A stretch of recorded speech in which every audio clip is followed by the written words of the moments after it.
జై శ్రీరామ్.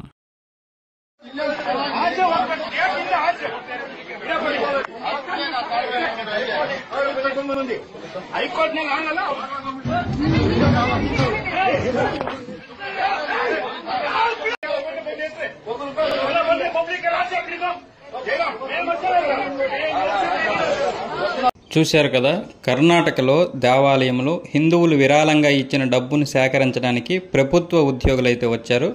దాంతో పూజారులు ఈసారి బాగా స్పందించారు. ముందుగా మసీదులు, చర్చిల నుంచి డబ్బులు వసూలు చేయండి, ఆ తర్వాత ఇక్కడ నుండి డబ్బులు తీసుకెళ్ళండి. ఇక్కడ డబ్బులు తీసుకెళ్లి మీరు ఎవరెవరు ఖర్చు పెడుతున్నారో మాకు తెలుసు, అవసరం లేదు, మేము కావాలంటే హైకోర్టులో తేల్చుకుంటామని చెప్తున్నారు.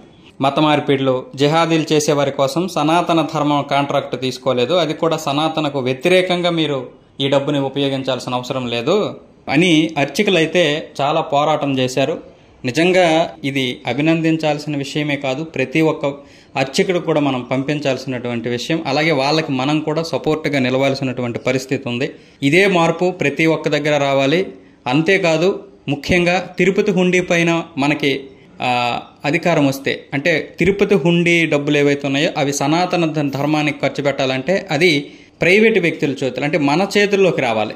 ప్రభుత్వ చేతుల్లోకి ఉన్నంత వరకు అవి మక్కా మసీద్ వెళ్ళడానికి, జెరూసలేం వెళ్ళడానికి, లేకపోతే చర్చిలు కట్టడానికి, లేకపోతే మసీదులు నిర్మించడానికి వాళ్ళకు కూడా ఉపయోగిస్తారు. దాంతోపాటు సనాతన ధర్మానికి కూడా కొద్దో గొప్ప ఉపయోగిస్తారు ఆ డబ్బుతో. అంతకు మించి ఏం చేసేది లేదు. కాబట్టి దీనిపై మనం గట్టిగా పోరాటం చేయాలి. ఇక నుంచి నా ప్రతి వీడియోలో కూడా హుండీలో డబ్బులు వేయొద్దు, సనాతన ధర్మానికి సంకటం తేవద్దు అనే నినాదంతో ఉంటుంది.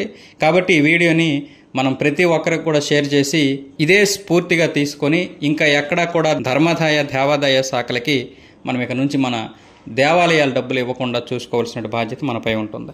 ఈ వీడియో కనుక నచ్చినట్లయితే లైక్ చేయండి, షేర్ చేయండి, కామెంట్ చేయండి. అలాగే మీ యొక్క అభిప్రాయాన్ని కామెంట్ రూపంలో తెలియజేయండి. జై జవాన్, జై కిసాన్, జై భారత్, జై హింద్.